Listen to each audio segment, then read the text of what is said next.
सभी को हरियालिका तीज की बहुत बहुत शुभकामनाएं। माता गौरा की कृपा हम सभी पे बनी रहे। इसी का मंगल कामना के साथ आज की वीडियो में मैं आप सभी को हरियालिका तीज की व्रत की सरल तरीका से पूजा दिखाने वाली हूँ।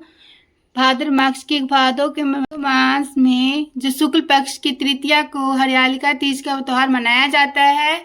इस दिन सुहागिन महिलाएं अपने सुहाग को अखंड रखने के लिए और कुमारी कन्या अच्छे घर बर पाने के लिए ये व्रत रखती हैं। तो इस दिन माता पार्वती के साथ साथ शिव जी और गणेश जी अर्थात पूरे शिव परिवार का पूजन किया जाता है। तो वैसे देखिए हरियालिका तीज के व्रत में काली मिट्टी और रेत से भी शिव भगवान को बनाकर पूजन किया जाता है।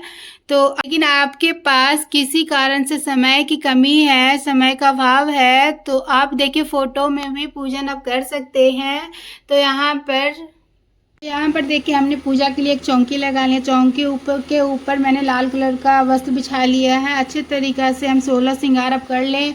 मेरे लिए ये पूजा सुहाग के लिए किया जाता है, तो अच्छे प्रकार से सज संवर कर इस पूजन को आप कर सकते हैं। तो देखिए इस पूजन को प्रदोष काल में किया जाता है। शाम के समय में इस तरीक़ा से चौकी लगा लेंगे।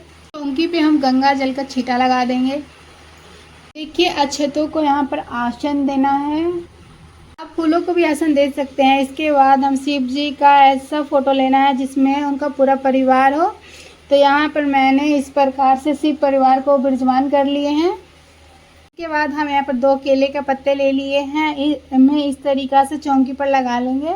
तो आप चाहे 5 फूलों की लड़ियों को फुलेरा बनाकर भी आप ले सकते हैं, चाहे केले के पत्ते भी आप लगा सकते हैं। फुलेरा लगाकर भी आप शिव परिवार का पूजन आप कर सकते हैं।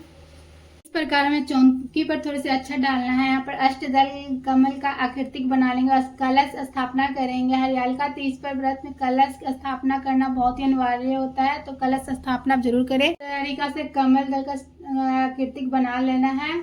और इसके बाद हमें एक पीतल का लोटा ले लें, चाहे आप तांबे का भी ले सकते हो। यहाँ पर देखिए पीतल का यहाँ पर लोटा ले लिया है। यहाँ पर कंठ पर मैंने मूली बांध लिया है। गंगा जल से यहाँ इसे हम भर लेंगे। देखिए यहाँ पर कलश में डालने के लिए मैंने अक्षत ले लिए हैं, कसैली ले लिए हैं, लौंग इलायची लिए हैं और यहाँ पर मैंने हल्दी का पाउडर लिए हैं। अगर आपके पास हल्दी का गांठ है तो आप जरूर ले लीजिएगा। और 1 रुपये का सिक्का। ये सभी चीज़ों को आप इसमें डाल दीजिए। इसमें गंगा जल भी आप इसमें ज़रूर डाल दीजिएगा। देखिए मैंने यहाँ पर इसमें गंगा जल मिला दे रहे हैं। देखिए कलश के अंदर आप रोड़ी भी डाल लीजिए। कि अब हमें लेना है आम के पत्ते। आम के पत्ते अगर आपको नहीं मिले तो अशोका के पत्ते भी आप उपयोग कर सकते हैं। इस प्रकार से मैंने चंदन और रोड़ी से यहाँ पर सभी को टीक लेंगे। तो इस तरीक़ा से हमें देखिए इस प्रकार से हमें सभी पत्तों पे मैंने चंदन और रोड़ी लगा दिए हैं। चावलों से भरा हुआ पूर्ण पात्र लेना है। इसके ऊपर कलश के ऊपर हमें रख देंगे। रोड़ी या चंदन से स्वस्ति का निशान बना लेना है। स्वस्ति का जो निशान है वो बहुत ही शुभ माना जाता है, तो इस प्रकार से हम बना लेंगे। देखिए कलश स्थापना यहाँ पर हो गई है। तो शिव परिवार को मैंने यहाँ पर विराजमान कर लिया है। तो पूरी चौकी हमारी लग गई है। अब हमें एक शुद्ध देसी का घी लेना है। दीपक में आप ध्यान रखिए कि 2 लंबी बत्ती वाली दिया ही आपको लेना है।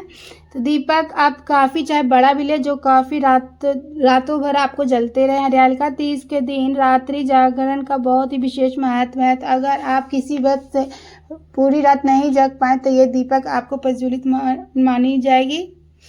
देखिए दीपक को हम प्रज्वलित कर लेंगे। देखिए यहाँ पर धूप भी हम जला लिए हैं। तो देखिए अब हम थोड़ा सा गंगाजल फूल की सहायता से सभी को स्नान भाव से हम सभी को छींटा दे देंगे। इसके बाद स्नान के वस्त्र के रूप में पहने जाते हैं। इसी प्रकार मैंने यहाँ पर कलावा अर्पित कर दिया है। माता गौरी को यहाँ पर मैंने चुंदरी अर्पित कर देंगे। देखिए माता गौरी को मैंने चुंदरी अर्पित कर दिए हैं। अब इसके बाद हम गणपति जी का, माता शिव जी का, कार्तिक जी का, माता गौरी का और जो शिव जी का जो वाहन है और माता सिंह गौरी का जो सवारी, सभी को हम टीका कर लेंगे। साथ में दीप को भी हम पूजन कर लेंगे। माता पार्वती शिव जी को पति के रूप में पाने के लिए वन में तप कर रहे थे। उस समय सखियों ने अगवा कर लिया था, तो इस कारण से इस व्रत को हरियालिका तीज से कहा गया है। अपहरण करना मतलब हरियालिका तीज में सखी। इस तरीक़ा से हम थोड़े से हल्दी मिलाकर, गंगा जल मिलाकर यहाँ पर पेस्ट बना लेंगे और इस माता को पार्वती को हाथों में लगा देंगे।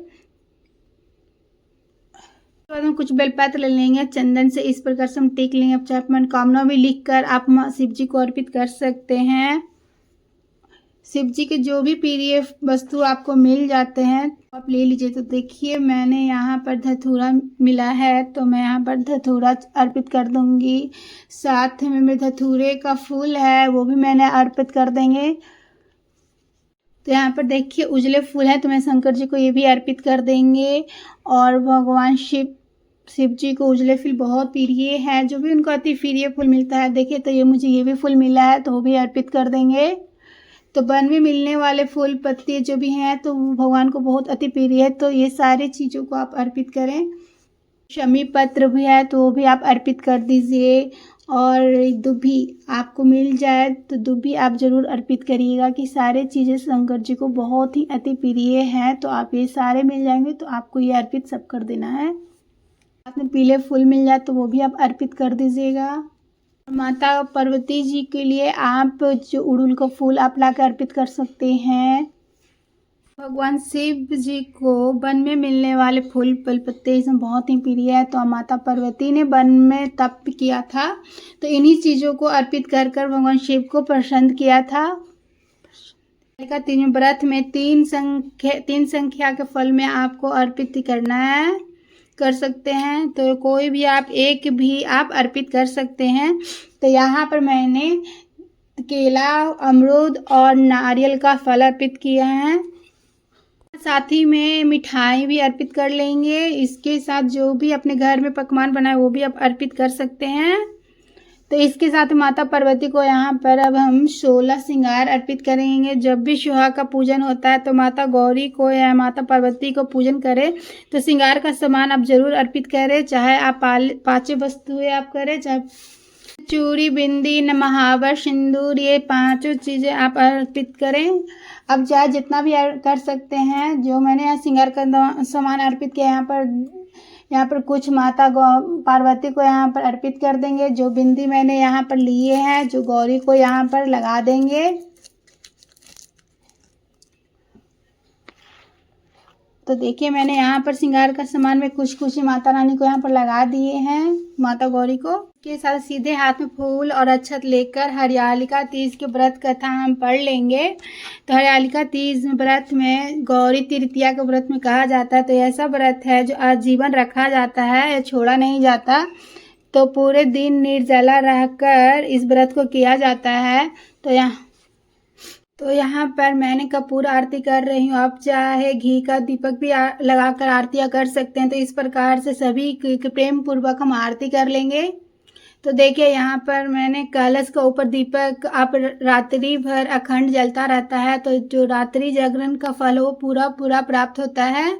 अब हम आरती संकल्प करने के बाद सीधे हाथ में थोड़े से जल लेकर 3 बार यहाँ पर फैला दे चौकी के पास। हाथ जोड़कर माता पार्वती और शंकर जी से क्षमा याचना कर लेंगे और ऐसी प्रार्थना कर लेंगे कि माता गौरा हमारे सुहाग को अखंड रखे और अपना आशीष अपनी कृपा हमारे परिवार पर ऐसे ही सदैव बनाए रखे। अब हम देखिए जो शादी का जो सिंदूरा होता है, जो सिंदूर दान होता है, जो जब आपकी चढ़ाई हो तो आप नया सिंदूर आपको भरना है, जूठा सिंदूर आपको नहीं भरना है। तो इस तरीका 5 बार माता गौरी को अर्पित करेंगे और 5 बार अर्पित, जितनी बार आप अर्पित करेंगे उतनी बार आपके अपने मांग में सजाना होता है। तो इस प्रकार से 5 बार मैंने अर्पित किया है। तो 5 बार हमें माता गौरा से इसे लेकर अपने मांग में सजा लेंगे। तो इसे सुहाग लेने की विधि बोलते हैं। तो आप इस तरीक़ा से पूजा करने के बाद आप माता गौरा से सुहाग लेना बहुत ज़रूरी होता है।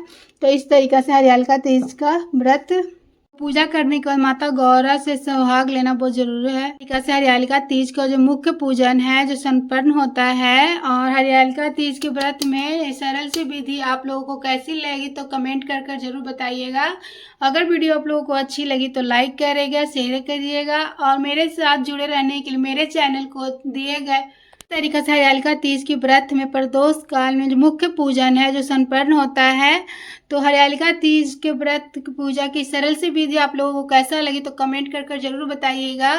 अगर वीडियो आप लोगों को अच्छी लगी तो वीडियो को लाइक करिएगा, शेयर करिएगा, और मेरे साथ जुड़े रहने के लिए मेरे चैनल को आप सब्सक्राइब कर लीजिएगा।